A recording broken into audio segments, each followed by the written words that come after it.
이제 곧 성탄절이 다가오고 있습니다. 높고 높은 보좌를 떠나 낮고 천한 이 땅에 사람의 몸을 입고 오신 예수 그리스도의 탄생을 기념하는 성탄절입니다.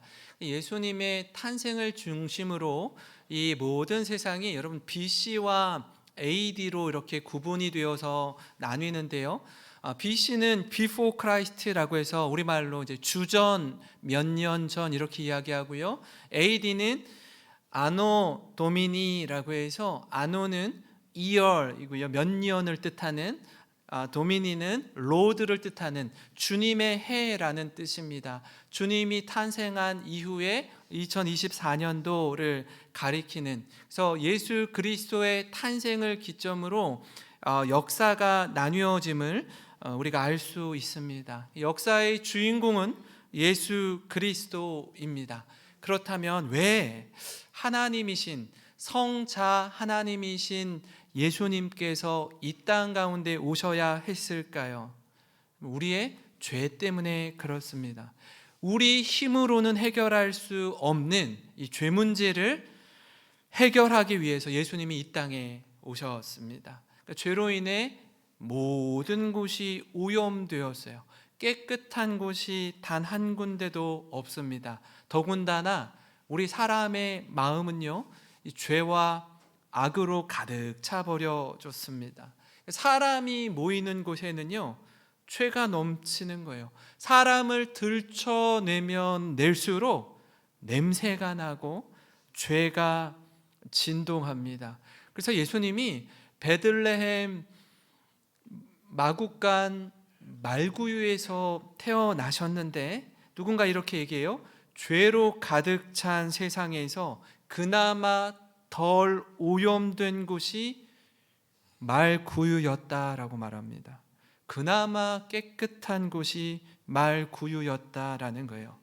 예수님이 모든 삶을 통해 우리에게 이렇게 말씀하십니다. 그분의 존재로, 삶으로, 전인격으로 말씀하셔요.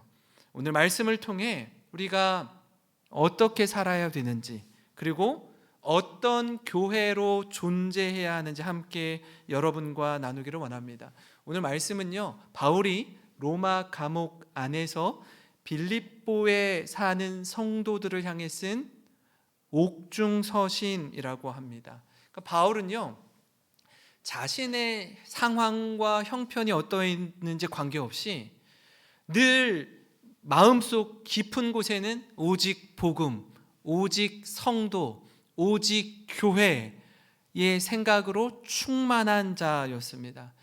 이 말씀을 읽고 성경을 묵상하다 보면은 바울의 이 넘치는 열정을 본받고 싶을 때가 얼마나 많은지 모릅니다. 그러니까 바울의 이 사랑을 얼마나 저 역시 실천하고 싶은지 모릅니다.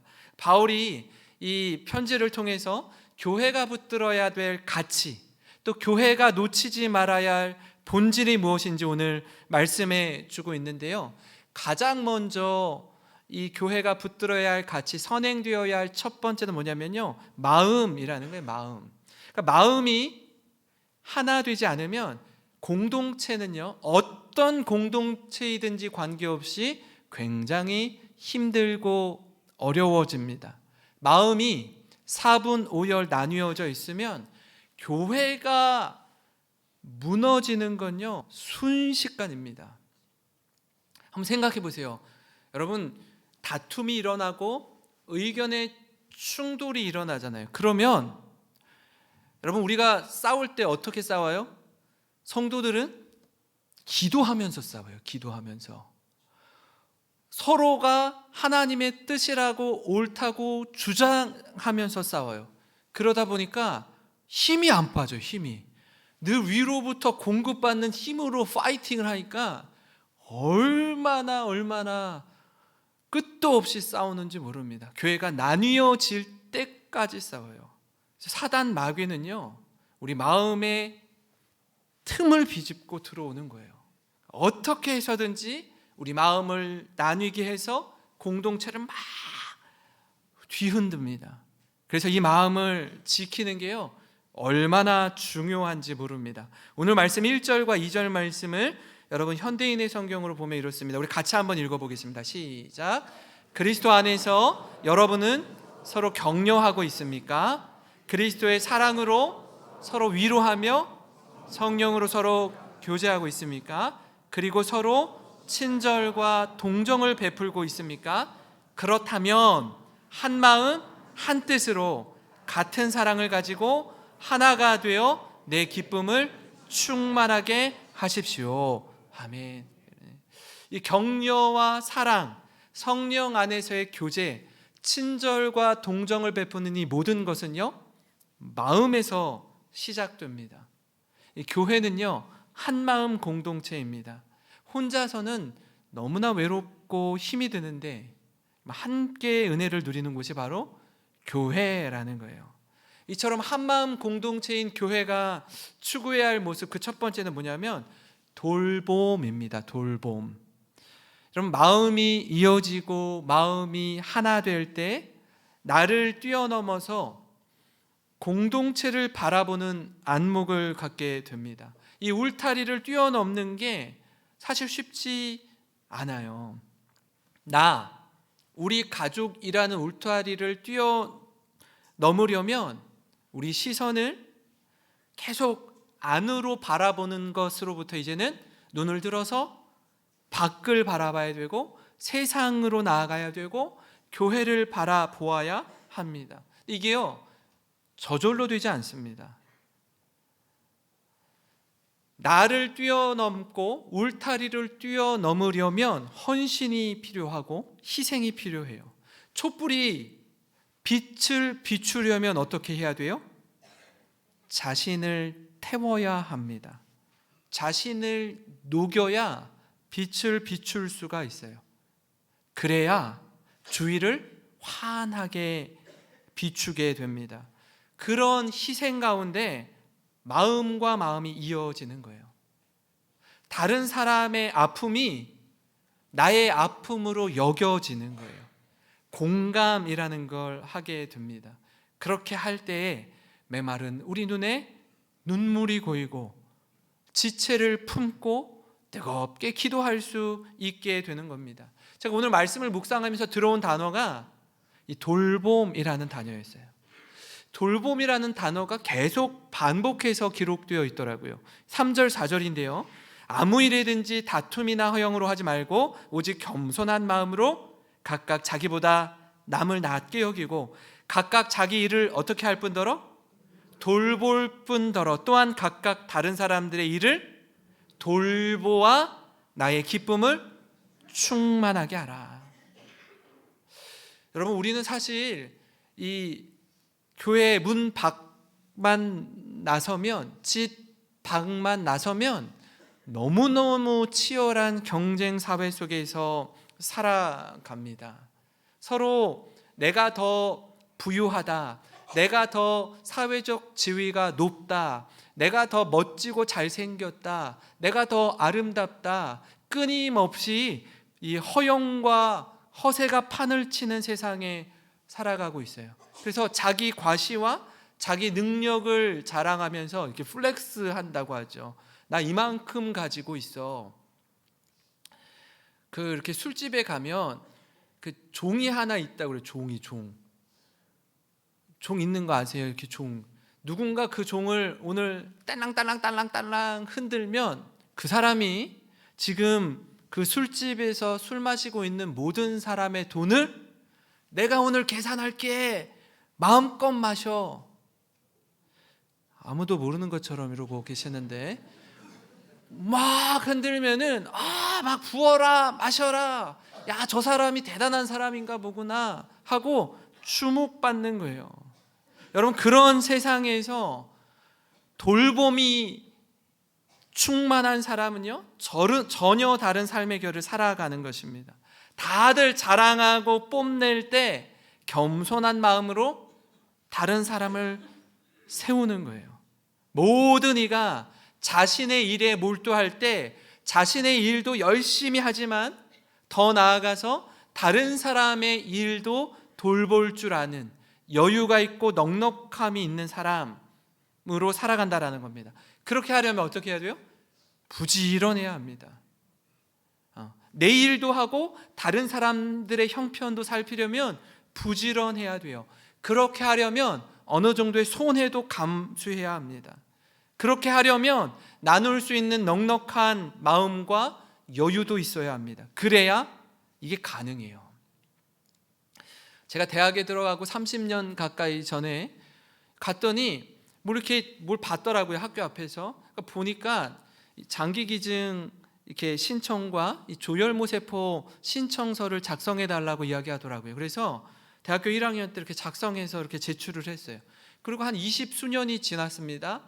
지금부터 한 7년 전에 조혈모세포 은행에서 전화가 왔습니다. 조혈모세포가 뭐냐면요, 여러분 이런 거예요. 만들조, 피혈, 어미모.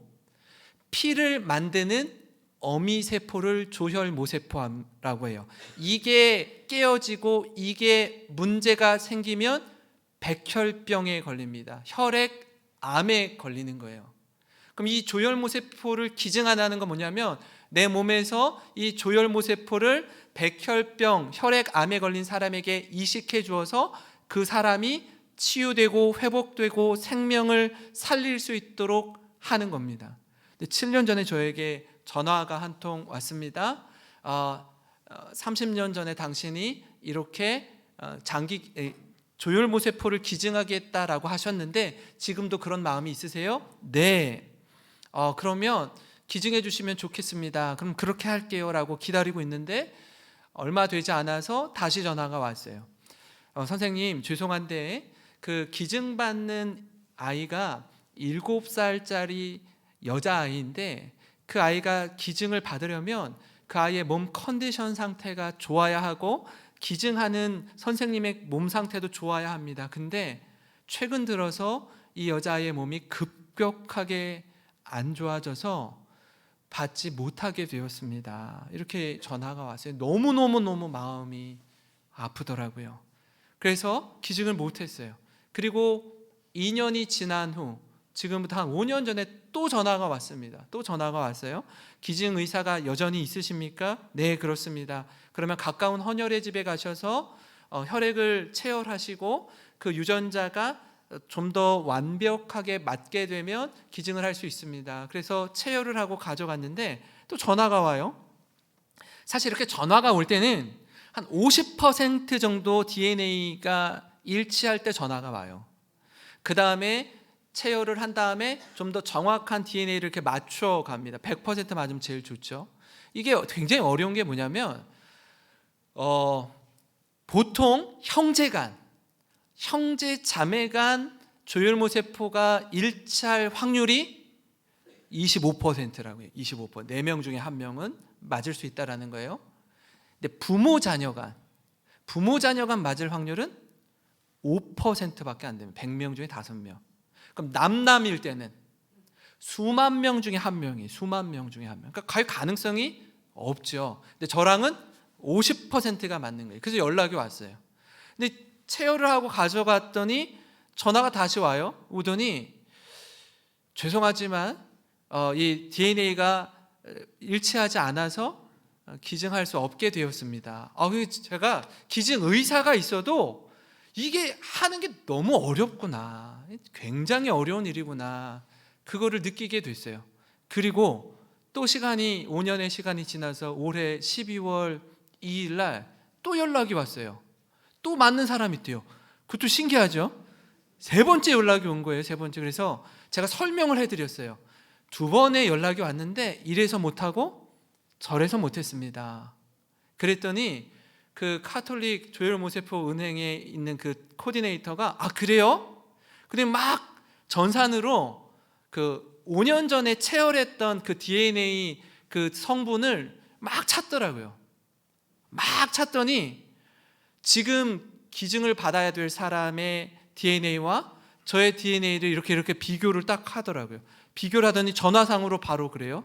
선생님, 환자분과 선생님의 DNA가 95% 이상 맞습니다. 95%가 맞으면 기증 대상자가 됩니다. 근데 지금 100% 맞는 사람을 찾고 있는데 100% 맞는 사람을 찾기에는 굉장히 어렵습니다. 그래서 선생님 좀 기다리시면 연락이 갈 가능성이 많이 높습니다. 그러니 몸을 컨디션 조절을 잘하면서 기다려 주십시오. 이렇게 연락이 왔어요. 그래서 언제 연락이 올지 몰라요. 제가 몸을 잘 만들고 있다가 이제 이분을 살릴 수 있다면 얼마나 감사하고 영광스러운 결과가 이루어질지 기대가 됩니다. 이 너무 중요한 게요. 여러분 이렇게 기증을 할 때 받을 때 이 혈액암에 걸린 분의 모든 기능을 초기화시킨대요. 그러니까 컴퓨터로 말하면 모든 걸 싹 다 지우고 초기화 시키는 상태로 딱 다운시켜요. 그래서 그 뭐라 그러죠? 깨끗한 곳을 뭐라 그러죠? 무균실에 들어가서 딱 세팅을 해놔요.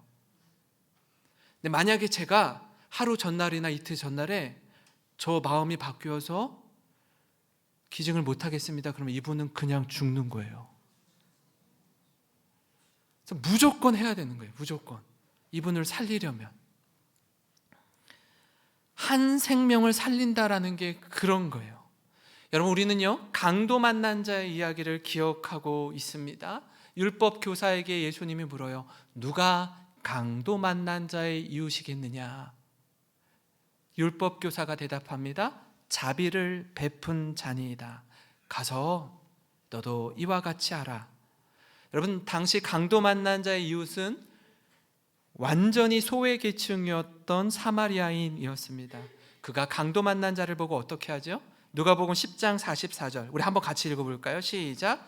가까이 가서 기름과 포도주를 그 상처에 붓고 싸매고 자기 짐승에 태워 주막으로 데리고 가서 돌보아 주니라. 아멘. 여러분 이 한 구절에 모든 돌봄이 다 담겨 있습니다. 먼저 도움이 필요한 그에게 가까이 갔습니다.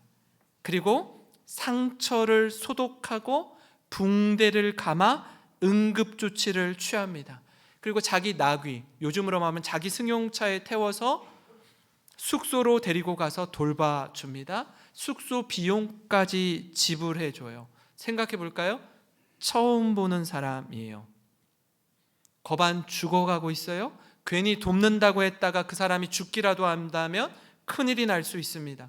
입장이 곤란해질 수 있어요. 뿐만 아니라 이 사마리아인은 여행 중이었어요. 우리가 여행을 어디 갔다고 칩시다. 여행 갔는데 낯선이가 곤경에 빠졌어요. 피를 흘리고 있어요. 잘못하면 죽을지도 몰라요. 여행의 모든 스케줄을 취소하고 돕는 거예요. 희생하는 거예요. 돌보는 거예요.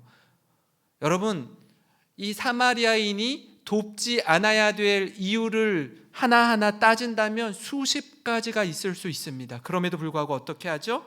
돌봄이 필요한 자에게 차고 넘치도록 돌봐 주었습니다. 더 나아가서 10장 35절에 그 이튿날 그가 주막 주인에게 데나리온 2를 내어주며 이르되 이 사람을 뭐하라? 돌보아 주라. 비용이 더 들면 내가 돌아올 때 갚으리라 하였으니. 놀라운 돌봄입니다. 갚을 길 없는 은혜예요. 생명의 은인입니다. 사랑하는 성도 여러분, 옷깃을 여미는 추운 겨울이에요. 우리 주위에 돌봄이 필요한 분들이 누구인지 한번 살펴보시기 바랍니다. 우리 주위를 한번 돌아보면 좋을 것 같아요. 그리고 관심과 사랑을 표현하는 성탄이 되기를 소망합니다. 그리고 한 가지 기억할 게 있습니다. 우리가 늘 이 말씀을 읽을 때 사마리아인 입장에서 오늘도 동일하게 우리의 돌봄이 필요한 이들이 누구일까 이렇게 읽지만 사실은요 더 먼저 우선되어야 하는 건 뭐냐면 우리가 강도 만난 자였다라는 사실이에요. 사마리아인이기 전에 우리는 우리 힘으론 생명을 지킬 수 없는 완전히 무너진 자였습니다. 그런 우리를 만나주시고 과분한 사랑과 돌봄으로 회복시켜 주신 분이 예수님이신 줄 믿습니다. 예수님의 한량없는 사랑을 받은 우리가 이제는 그 사랑을 받은 우리가 이제는 표현하는 모든 성도님 되시길 주님의 이름으로 축원합니다. 그런가 하면요, 한마음 공동체가 추구해야 할 모습 다른 한 가지는 자기를 비우는 것이에요. 자기를 비운다라는 건 자기를 겸손히 낮추는 것과 같습니다. 자기를 비운다라는 건 권리를 포기하는 것과 같아요. 예수님은 자기 비움이 무엇인지 그분의 삶과 죽음을 통해 우리에게 보여주시는데요, 빌립보서 2장 6절부터 8절입니다. 우리 한번 같이 읽겠습니다. 시작. 그는 근본 하나님의 본체시나 오히려 자기를 비워 종의 형체를 가지사 사람들과 같이 되셨고 사람의 모양으로 나타나사 자기를 낮추시고 죽기까지 복종하셨으니 곧 십자가에 죽으심이라. 아멘. 우리가 아까 찬양을 드렸잖아요. 만유의 주제, 존귀하신 예수, 사람이 되신 하나님. 여러분, 예수님은요 성자 하나님이셔요. 근데 우리를 위하여 하나님과 동등됨을 포기하십니다. 하나님이요 사람이 되셔요. 말씀이 육신이 되셨습니다. 인간의 몸을 입고 베들레헴 말구유에서 탄생하셨습니다. 뿐만 아니라 죄 없으신 예수님이 우리 죄를 사하기 위해, 우리를 살리기 위해 십자가에 죽으십니다. 우리는 평생에 끊임없이 계속해서 채우고 더 채우고 창고 가득히 채우려고 하는데, 반대로 예수님은 자기 비움의 본을 보여주셔요. 계속해서 끊임없이 자기를 비워내는 힘, 그래서 결국 자신을 내어주는 희생, 이게 어떻게 가능할까요? 사랑이 가능하게 합니다. 사랑이 움직이게 하는 거예요. 하나님의 사랑이 예수님을 통해 나타납니다.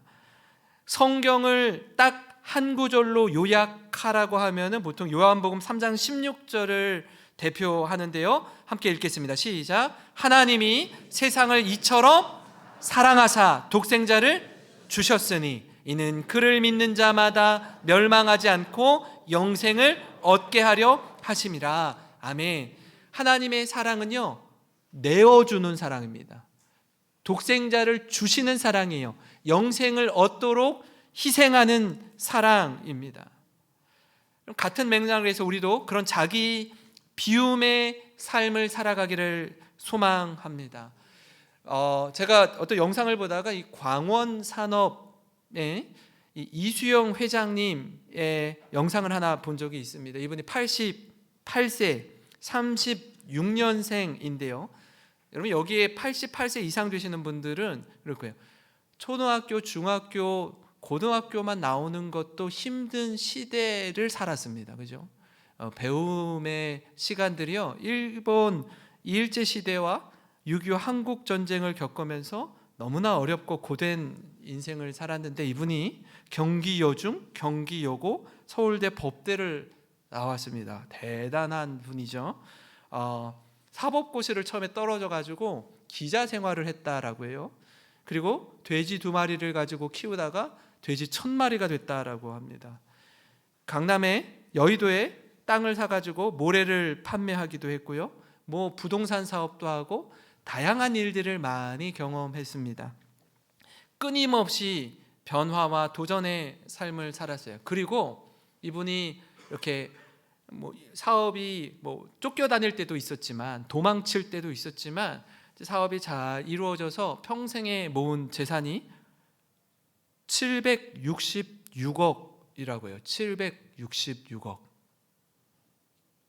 다들 1000억씩은 갖고 계신 것 같은데, 이 766억을 전부 카이스트에 기증을 했어요. 기증을 했어요. 766억을 모으기도 힘들어요. 모으기도 힘들어. 근데 그걸 그냥 다 비워내는 거예요.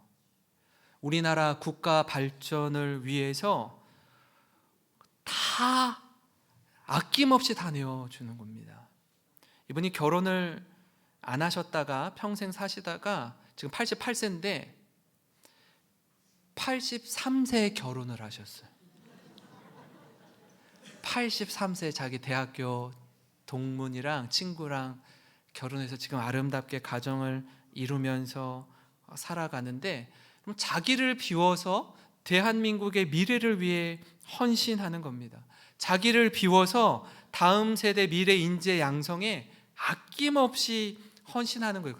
이렇게 기부하게 된 동기가 무엇입니까? 계기가 뭐예요? 라고 물었더니, 옛날에 우리나라가 전 세계에서 가장 못 사는 나라, 한국 전쟁 이후에 계속 구호 물품을 받아서 생활하던 그때에 어떤 교회 한 장로님이 이렇게 말씀하셨대요.